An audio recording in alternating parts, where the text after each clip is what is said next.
ನಮಸ್ಕಾರ. ಇದು ಸುದ್ದಿ ವಿಶ್ಲೇಷಣೆ. ನಾನು ಶಶಿಧರ್ ಭಟ್. ಇದು ನನ್ನ ಡಿಜಿಟಲ್ ವಾಹಿನಿ ಸುದ್ದಿ ಟಿವಿ. ಧರ್ಮಸ್ಥಳದ ಪ್ರಕರಣ ರೋಚಕ ತಿರುವುಗಳನ್ನು ಪಡಿತಾ ಇದೆ. ಒಬ್ಬೊಬ್ಬರೇ ಪಾತ್ರಧಾರಿಗಳು ಈಗ ಬೆತ್ತಲಾಗ್ತಾ ಇದ್ದಾರೆ.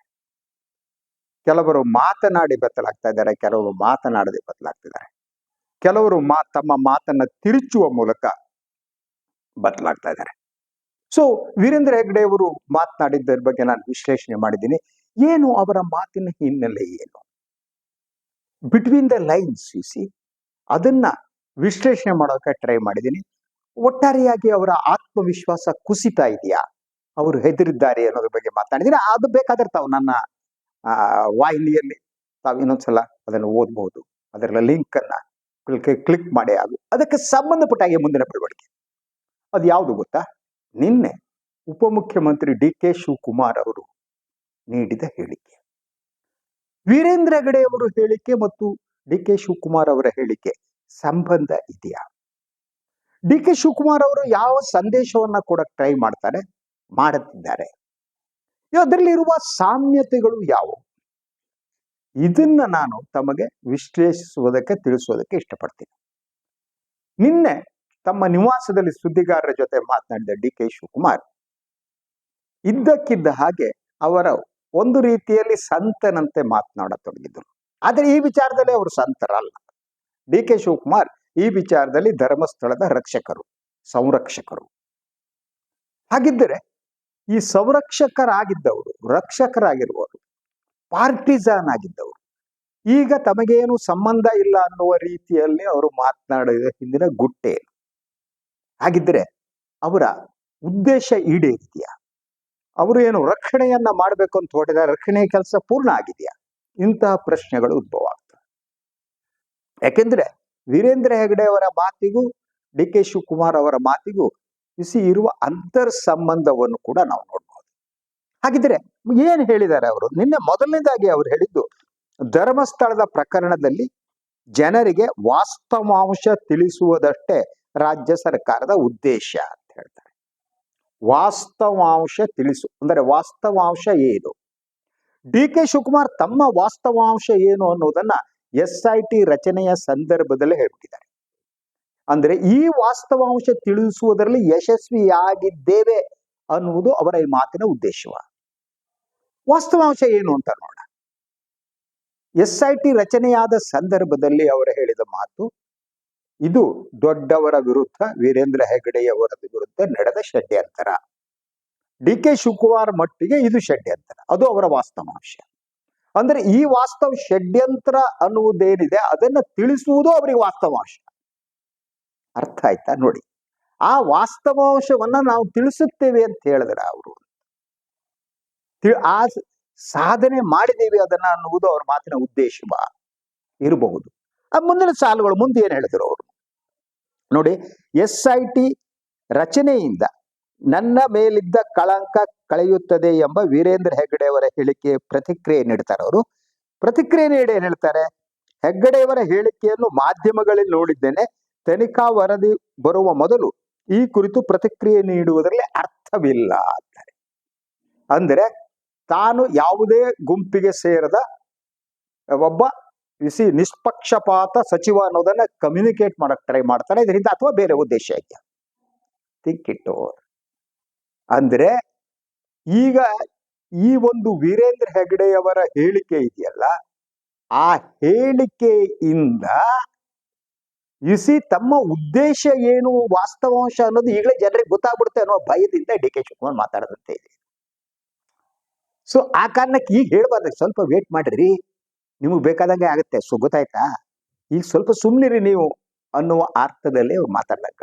ಈಗ ಸುಮ್ಮನಿದ್ ಬಿಡ್ರಿ, ನಿಮ್ಮ ಉದ್ದೇಶ ಇತ್ತಲ್ಲ, ನಾನು ಹೇಳಿದ್ದೀನಿ ವಾಸ್ತವಾಂಶ ತಿಳಿಸೋದು ನನ್ನ ಉದ್ದೇಶ ಅಂತ ಹೇಳಿದ್ದೀನಿ, ಷಡ್ಯಂತ್ರ ಹೇಳಿದ್ದೀನಿ.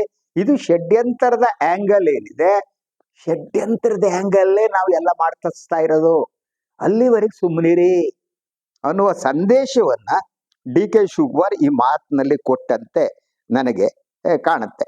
ಸೊ ಅದರ ನಂತರ ಹೇಳ್ತಾರೆ, SIT ವರದಿ ಬಂದ ನಂತರ ಮುಖ್ಯಮಂತ್ರಿ ಅಥವಾ ಗೃಹ ಸಚಿವರು ಅಧಿಕೃತ ಹೇಳಿಕೆ ನೀಡಬೇಕು, ನಂತರ ನಾನು ಮಾತನಾಡ್ತೇನೆ. ಅಂದ್ರೆ ಇಡೀ ಪ್ರಕರಣದಲ್ಲಿ ಒಂದು ಈ ಅಂತಿಮ ಘಟ್ಟಕ್ಕೆ ಇದು ಬಂದಿದೆಯಾ? ಆ ಅಂತಿಮ ಘಟ್ಟ ಯಾವುದು ಅನ್ನೋದು ಡಿ ಕೆ ಶಿವಕುಮಾರ್ ಗೊತ್ತಿದೆಯಾ? Please think it over. ಯಾವತ್ತೂ ಕೂಡ ಹೇಳಿಕೆಗಳಿರ್ತಾವಲ್ಲ, ಹೇಳಿಕೆಯನ್ನು ಒಳಗೋಗಿ ನೋಡೋದು ಗೊತ್ತಿರ್ಬೇಕು ನಮಗೆ. ಅಂದ್ರೆ ಈ ಮಾತನ್ನ ಏನಿದೆ ಅಂದ್ರೆ ಅವರ ಷಡ್ಯಂತರ ಅನ್ನೋದನ್ನ ಏನ್ ಹೇಳಿದ್ದಾರೆ, ಆ ಷಡ್ಯಂತರ ಅನ್ನುವುದು SIT ತನಿಖೆಯಿಂದ ಗೊತ್ತಾಗಿದೆ ಅಂತ ಮುಖ್ಯಮಂತ್ರಿಗಳು ಗೃಹ ಸಚಿವರು ಹೇಳಿ ನಂತರ ಐ ವಿಲ್ ಎಕ್ಸ್ಪ್ಲೇನ್. ವಾ ವಾ ವಾ ಅರ್ಥ ಮಾಡ್ಕೊಳ್ಳಿ. ಅಂದ್ರೆ ಅದು ಷಡ್ಯಂತರ ಅನ್ನೋದು ಅನೌನ್ಸ್ ಮಾಡೋ ಹಂತಕ್ಕೆ ಬಂದಿದೆ. ಅಲ್ಲಿವರೆಗೆ ನಾನು ಸುಮ್ಮನಿರ್ತೀನಿ, ವೀರೇಂದ್ರ ಹೆಗ್ಗಡೆ ಅವರು ಸುಮ್ಮನಿರ್ಬೇಕು. ಇದನ್ನ ಅನೌನ್ಸ್ಮೆಂಟ್ ಯಾರು ಮಾಡ್ಬೇಕು? ಮುಖ್ಯಮಂತ್ರಿಗಳು ಅಥವಾ ಗೃಹ ಸಚಿವರು ಮಾಡಬೇಕು. ಅದರ ನಂತರ ನಾನು ಹೇಳ್ತೀನಿ, ನಂದು ನೋಡಿ ಇದು ಷಡ್ಯಂತರ ಆಗಿತ್ತು, ಹೀಗಾಗಿತ್ತು. ಈ ರೀತಿ ಡಿ ಕೆ ಶಿವಕುಮಾರ್ ಅವರು ಹೇಳ್ತಾರೆ. ಅದರ ನಂತರ ಹೇಳ್ತಾರೆ ನೋಡಿ, ರಾಜಕೀಯವಾಗಿ ಯಾರು ಏನು ಬೇಕಾದರೂ ಮಾತನಾಡಬಹುದು, ನಾನು ಸರ್ಕಾರದ ಪ್ರತಿನಿಧಿ, ಹೀಗಾಗಿ ಬೇರೆಯವರಂತೆ ಮಾತನಾಡಲು ಬರುವುದಿಲ್ಲ. ಈ ಮಾತೇನಿದೆ, ಈ ಮಾತನ್ನ ಡಿ ಕೆ ಶಿವಕುಮಾರ್ ಅವರಿಗೆ ಅಪ್ಲೈ ಮಾಡಿ ನೋಡಿ. ಈಗ ಒಬ್ಬ ಸಂತನಂತೆ ಮಾತನಾಡುತ್ತಿರುವಂತ ಡಿ ಕೆ ಶಿವಕುಮಾರ್ ಈ ಪ್ರಕರಣ ಏನಿದೆ SIT ತನಿಖೆ ಅದಕ್ಕೆ ಷಡ್ಯಂತರ ಅಂತ ಹೇಳುವ ಮೂಲಕ, ಅನೌನ್ಸ್ ಮಾಡುವ ಮೂಲಕ ಪ್ರಕರಣವನ್ನ ದಾರಿ ತಪ್ಪಿಸುವ ಯತ್ನ ಮಾಡಿದವರೇ ಡಿ ಕೆ ಶಿವಕುಮಾರ್. ಷಡ್ಯಂತರದ ಆಂಗಲ್ ಇದಕ್ಕೆ ಬರಬೇಕು ಅಂತ ಹೇಳಿದವರು, ಆ ಮೂಲಕ ಅಪ್ರತ್ಯಕ್ಷ ಮತ್ತು ಪ್ರತ್ಯಕ್ಷವಾಗಿ ಒತ್ತಡ ಹೇರಿದವರು ಡಿ ಕೆ ಶಿವಕುಮಾರ್. ಈಗ ಹೇಳ್ತಾರೆ, ನಾನು ಸರ್ಕಾರದ ಪ್ರತಿನಿಧಿ ಆಗಿರುವುದರಿಂದ ನಾನು ಮಾತನಾಡೋದಕ್ಕಾಗಲ್ಲ, ನಾನು ಸುಮ್ಮನೆ ಇರಬೇಕು ಬರೋವರೆಗೆ. ಅಂದ್ರೆ ಅವರಿಗೆ ತಮ್ಮ ಉದ್ದೇಶ ಈಡೇರಿದೆ ಅನ್ನುವ ಒಂದು ಭರವಸೆ ಬಂದಿದೆಯಾ? ಏನದು, ಏನ್ ಹೇಳ್ತಿದ್ದಾರೆ? ಅಥವಾ ಇದನ್ನ ಇನ್ನೊಂದು ಆಂಗಲ್ ಅಲ್ಲಿ ನೋಡೋಣ. ಎಲ್ಲ ವಿಚಾರಗಳಿಗೂ ಎರಡೆರಡು ಆಂಗಲ್ ಮುಖವಿರುತ್ತವೆ. ಅದನ್ನ ನಾವು ಇನ್ನೊಂದೇ ಆಂಗಲ್ ನಲ್ಲಿ ನೋಡೋದಾದ್ರೆ, ಸೊ ಹೇಗಿದ್ರಿ ಆಲ್ರೆಡಿ 7 ಅಸ್ಥಿಪಂಜರಗಳು ಸಿಕ್ಕಿವೆ, ಇದರಲ್ಲಿ ವೀರೇಂದ್ರ ಹೆಗಡೆ ಕಂಪನಿ ಸಿಕ್ಕಾಕಬಿಡ್ಬೋದು, ನನಗೆ ಯಾಕೆ ದೂರ ಇದ್ಬಿಡೋದು ಅಂತ ಅವ್ರಿಗೆ ಅನಿಸಿರೋ ಆ ರೀತಿನೂ ಹೇಳಿಕೆ ನೀಡಿರ್ಬೋದು ಅಂತ ಅವ್ರು ವಿಶ್ಲೇಷಣೆ ಮಾಡ್ಬೋದು. ನನಗೆ ಡೌಟ್ ಆದ್ರೆ, ಯಾಕಂದ್ರೆ ಡಿ ಕೆ ಶಿವಕುಮಾರ್ ಅವರು ಆ ರೀತಿ ಮಾಡ್ತಾರೆ ಅಂತ ನನಗೆ ಅನ್ಸಲ್ಲ. ಆದ್ರಿಂದ ಅವರು ತಮ್ಮ ಈ ಷಡ್ಯಂತರದ ಆಂಗಲ್ಗೆ ಜಯ ಸಿಗುತ್ತೆ ಅನ್ನುವ ಕಾರಣಕ್ಕೆ ಮಾತನ್ನು ಹೇಳಿರ್ಬೇಕು ಹೊರತು, ಅಲ್ಲಿಯ ಸತ್ಯ ಏನಿದೆ ಅದು ಹೊರಗೆ ಬರುತ್ತೆ ಅನ್ನುವ ಕಾರಣಕ್ಕಾಗಿ ಅವರು ತಮ್ಮ ಸ್ಟ್ಯಾನ್ಸ್ ಅನ್ನ ಅಥವಾ ತಮ್ಮ ನಿಲುಮೆಯನ್ನ ಬದಲಿಸಿದ್ರು ಅಂತ ಹೇಳಕ್ಕಾಗಲ್ಲ.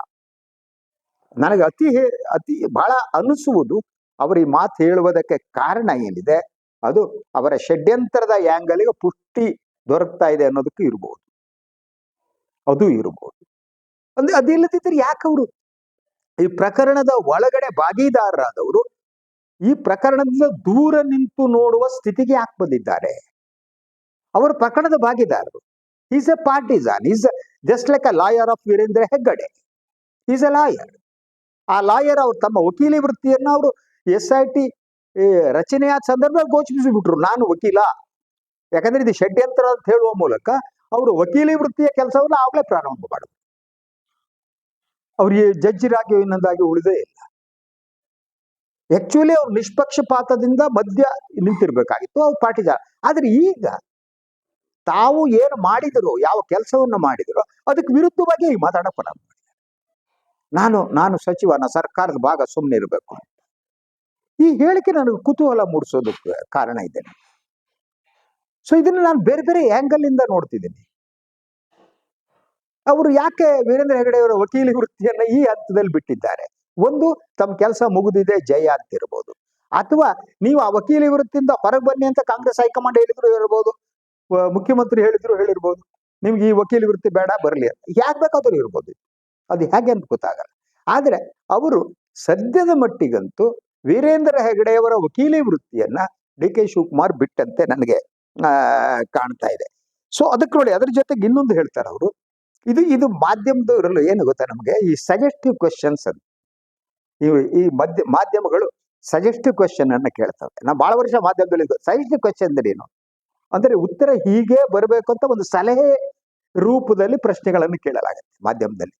ಇವನು ಕಳ್ಳ ಎನ್ನುವುದು ನಿಮಗೆ ಗೊತ್ತಾ ಅಂದ್ರೆ ಹೌದು ಕಳ್ಳ ಅಂತಾರೆ. ಅದೇ ರೀತಿ ಇವನು ಮಹಾನ್ ನಿಸ್ಪೃಹನು ಪ್ರಾಮಾಣಿಕನು ಅನ್ನೋದು ಗೊತ್ತಾ ಅಂದ್ರೆ ಅಪ್ರಾಮಾಣಿಕ ಅಂತಾರೆ. This is called A suggestive question. ಇವತ್ತಿನ ಪತ್ರಿಕೋದ್ಯಮದಲ್ಲಿ ಈ ಸಜೆಸ್ಟಿವ್ ಕ್ವೆಶನ್ ಕಾಲ ಇದು. ಏನ್ ಎಜೆಂಡಾ ಇಟ್ಕೊ ಬರ್ತಾರೆ, ಆ ಎಜೆಂಡಾಕ್ಕೆ ಪೂರಕವಾಗಿ ಸಜೆಸ್ಟಿವ್ ಕ್ವೆಶನ್ ಕೇಳೋದು.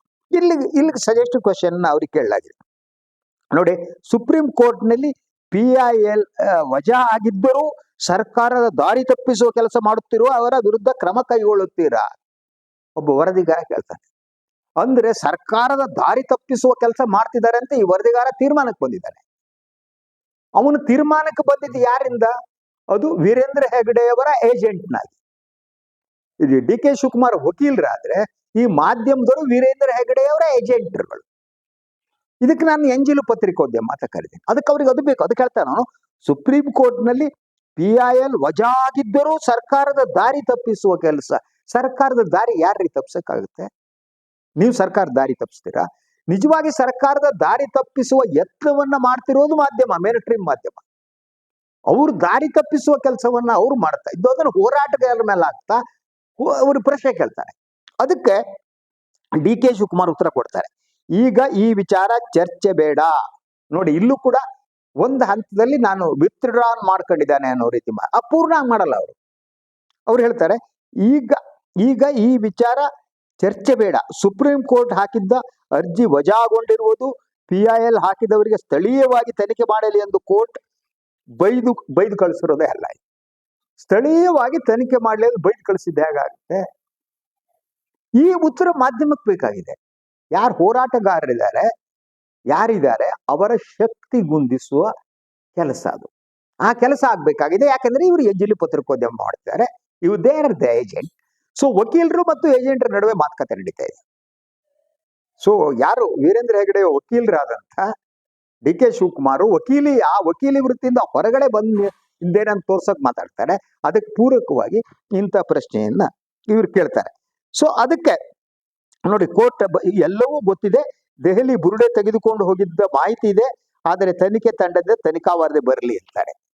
ದೆಹಲಿಗೆ ಬುರುಡೆ ತೆಗೆದುಕೊಂಡು ಹೋದ ಮಾಹಿತಿ ಇದೆ ತನ್ಮಗೆ ಅಂತಾರೆ. ನೋಡಿ, ಅಲ್ಲಿ ಹೇಳ್ತಾರೆ. ಇದನ್ನ ನೋಡಿ ನೀವು, ಕ್ರೊನಾಲಜಿ, ಆ ಹೇಳಿಕೆಗಳು, ಅಲ್ಲಿರುವ ದ್ವಂದ್ವಗಳು. ದೆಹಲಿಗೆ ಬುರುಡೆ ತಗೊಂಡು ಹೋಗಿದ್ದು ಗೊತ್ತಿದೆ ಅಂತಾರೆ, ತನಿಖಾ ವರದಿ ಬರ್ಲಿ ಅಂತಾರೆ. ಮತ್ತೆ ಹೇಳ್ತಾರೆ, ಇದ್ರ ಕಡೆ ಹೇಳ್ತಾರೆ, ಇಲ್ಲಿ ಯಾರೋ ಮಾತನಾಡು ಸುಮ್ಮನಿರ್ಬೇಕು ಅಂತಾರೆ. ಅವರ ಮಾತಿನಲ್ಲಿ ಒಂದು ಗೊಂದಲ ಇದೆ ಅನ್ನುವ ರೀತಿ, ಅದು ಉದ್ದೇಶಪೂರ್ವಕವಾಗಿ ಮಾಡೋದು. ಅಂದ್ರೆ ಸಂಪೂರ್ಣವಾಗಿ ನಾನು ವೀರೇಂದ್ರ ಹೆಗಡೆಯವರ ವಕೀಲಿ ವೃತ್ತಿಯನ್ನು ಬಿಟ್ಟಿಲ್ಲ, ಸ್ವಲ್ಪ ಬಿತ್ರಾ ಮಾಡ್ಕೊಂಡಿದ್ದೀನಿ. ಆದ್ರೆ ನನ್ನ ಸ್ಟ್ಯಾಂಡ್ ಏನಿದೆ ಅದ್ರ ಪರವಾಗಿ ಇದೆ. ಇದು ನೋಡಿ, ಆ ಮೂಲಕ ಅವರು ಹೇಳಿಕೆ ನೀಡಿದ್ದಾರೆ. ಸೊ ಈ ನಡುವೆ ಹಲವು ಬೆಳವಣಿಗೆಗಳಾಗಿದೆ. ನೋಡೋಣ ನಾನು ಏನು ಅಂತಂದ್ರೆ, ಒಂದು, ಆ ಚಿನ್ನಯ್ಯ ಅನ್ನುವ ವ್ಯಕ್ತಿ ಏನಿದ್ದಾನೆ, ಅವನ ಹೇಳಿಕೆಯನ್ನ ಪಡೆಯುವ ಪ್ರಕ್ರಿಯೆ ನ್ಯಾಯಾಲಯದಲ್ಲಿ ಮುಗಿದಿದೆ ನಿನ್ನೆ. ಸೊ ಇದು ಆ ಮೊದಲು ನೀಡಿದ ಒಂದು ಹೇಳಿಕೆ ಏನಿತ್ತಲ್ಲ, ಅದಕ್ಕೆ ವಿರುದ್ಧವಾಗಿ ನೀಡಿದ ಹೇಳಿಕೆ. ಮೊದಲು ಏನೇನು ನೋಡಿದ್ದೆ ಅನ್ನೋದು ಎಲ್ಲವನ್ನೂ ಡಿನೈ ಮಾಡುವಂತಹ ಹೇಳಿಕೆಯನ್ನು ಅವ್ರು ಕೊಟ್ಟಿದ್ದಾರೆ. ಚಿನ್ನಯ್ಯ ಹಿಂಗ್ ಹೇಳಿಕೆ ಕೊಡೋರಲ್ಲಿ ಯಾರ್ಯಾರ ಪಾತ್ರ ಇದೆಯೋ ನನ್ಗೆ ಗೊತ್ತಿಲ್ಲ. ಸೊ ಯಾರ್ಯಾರು ಒತ್ತಡ ಹಾಕಿದ್ರು, ಇದರಲ್ಲಿ ವಕೀಲರು, ಇವರು ಯಾರ್ಯಾರು ಒತ್ತಡ ಹಾಕಿದಾರ ಗೊತ್ತಿಲ್ಲ. ಸೊ ಅಂತೂ ಅವ್ರ ಹೇಳಿಕೆಯನ್ನು ಪೂರ್ಣ ಅವನು ಇದು ಮಾಡಿದ್ದಾನೆ. ಆದ್ದರಿಂದ ಅವರ ಹೇಳಿಕೆ ನಿನ್ನೆ ಮುಗಿದಿರುವುದರಿಂದ ಇಡೀ ಪ್ರಕರಣದ SIT ತನಿಖೆಯನ್ನು ಕೇವಲ ಷಡ್ಯಂತ್ರದ ಆಂಗಲ್ ಮೇಲೆ ಮಾಡದಿದ್ರೆ ಅದು ಷಡ್ಯಂತ್ರ ಅನ್ನುವ ತೀರ್ಮಾನಕ್ಕೆ ಬರಲಾಗುತ್ತೆ. ಆ ಒಂದು ಸ್ಥಿತಿಯಿಂದಾಗಿ ಮೋಸ್ಟ್ ಪ್ರಾಬಬ್ಲಿ ವೀರೇಂದ್ರ ಹೆಗಡೆ ಹೇಳಿಕೆ ಮತ್ತು DK ಶಿವಕುಮಾರ್ ಅದರ ನಡುವೆ ಆಂತರಿಕ ಸಂಬಂಧ ಇದೆ. ವೀರೇಂದ್ರ ಹೆಗಡೆಯವರು ಏನು ಹೇಳಿದ್ರು, ಮಾತಾಡಿದ್ರು, ಅಲ್ಲಿ ಒಂಥರ ದಟ್ ಒಳಗಡೆ ಭಯ ಇದ್ರು ಕೂಡ ಮೇಲೆ ಏನೂ ಇಲ್ಲ ಅಂತ ತೋರ್ಸ್ಕೊಳ್ಳೋ ಒಂದು ಯತ್ನ. ಅದ್ರ ಜೊತೆ ಪ್ರಕರಣ ಮುಗ್ದೇ ಹೋಗಿದೆ ಅನ್ನುವ ರೀತಿ ಏನ್ ಮಾತನಾಡಿದ್ರು, ಅದೇ ರೀತಿ DK ಶಿವಕುಮಾರ್ ಕೂಡ ಎಲ್ಲ ಮುಗಿದಿದೆ ಅನ್ನುವ ರೀತಿನೇ ಮಾತನಾಡಿದ್ದಾರೆ. ಆದ್ರಿಂದ ಇಬ್ಬರ ಹೇಳಿಕೆಯಲ್ಲಿ ಮೇಲ್ನೋಟದಲ್ಲಿ ದಟ್ ವೈರುಧ್ಯಗಳು ಕಂಡ್ರು ಕೂಡ ಆಂತರಿಕವಾಗಿ ಒಂದೇ. ಯಾಕೆಂದ್ರೆ ಯಾವತ್ತೂ ಕೂಡ ಆರೋಪಿತರು ಮತ್ತು ಅವ್ರ ವಕೀಲರು ಒಂದೇ ರೀತಿ ಯೋಚನೆ ಮಾಡ್ತಿರ್ತಾರೆ. ಯಾರು ಆರೋಪಿತರು ಇರ್ತಾರೆ, ಆರೋಪಕ್ಕೆ ಒಳಗಾಗಿರ್ತಾರೆ, ಯಾರು ಅವ್ರ ಪರ ವಕೀಲಿ ಕೆಲಸ ಮಾಡ್ತಾರೆ, ಅದೇ ನಡೆದಿರುತ್ತೆ. ಆದ್ರಿಂದ ಇಡೀ ಪ್ರಕರಣದಲ್ಲಿ DK ಶಿವಕುಮಾರ್ ಅವರ ಹೇಳಿಕೆ ಬಹಳ ಮಹತ್ವದ್ದು ಅಂತ ಅನ್ಸುತ್ತೆ. ಇದು ತನಿಖೆ ಪೂರ್ಣಗೊಂಡ ಮೇಲೆ, SIT ವರದಿ ಬಂದ ಮೇಲೆ ಕ್ಯಾನ್ ಅನಲೈಸ್ DK ಶಿವಕುಮಾರ್ ನಿಜವಾಗಿ ತಮ್ಮ ರಕ್ಷಕರಾಗಿ, ವಕೀಲರಾಗಿ, ಹೆಗಡೆ ಕುಟುಂಬದ ಅವರನ್ನು ಉಳಿಸುವ ಒಬ್ಬ ಸಂರಕ್ಷಕರಾಗಿ ತಮ್ಮ ಕಾರ್ಯವನ್ನ ಯಶಸ್ವಿಯಾಗಿ ಮಾಡಿ ಮುಗಿಸಿದ್ದಾರಾ ಇಲ್ವಾ ಅನ್ನೋದೇನಿದೆ ಅದು SIT ತನಿಖೆ ವರದಿ ಬಂದ ಮೇಲೆ ಗೊತ್ತಾಗುತ್ತೆ. Let's wait and see. ಇದಾಗಿದೆ ಇವತ್ತಿನ ಸುದ್ದಿ ವಿಶ್ಲೇಷಣೆ. ನನ್ನ ವಾಹಿನಿ ಲೈಕ್ ಮಾಡಿ, ಸಬ್ಸ್ಕ್ರೈಬ್ ಮಾಡಿ, ಬೆಲ್ ಐಕಾನ್ ಪ್ರೆಸ್ ಮಾಡೋದಕ್ಕೆ ಮರಿಬೇಡಿ. ಹಾಗೆ ಸಾಧ್ಯ ಆದರೆ ಸಹಾಯ ಮಾಡಿ. ಸ್ವತಂತ್ರ ಪತ್ರಿಕೋದ್ಯಮವನ್ನು ಉಳಿಸಿ ಬೆಳೆಸಿ ಹಾಗೆ ನನ್ನ ಆಶೀರ್ವದಿಸಿ. ನಮಸ್ಕಾರ.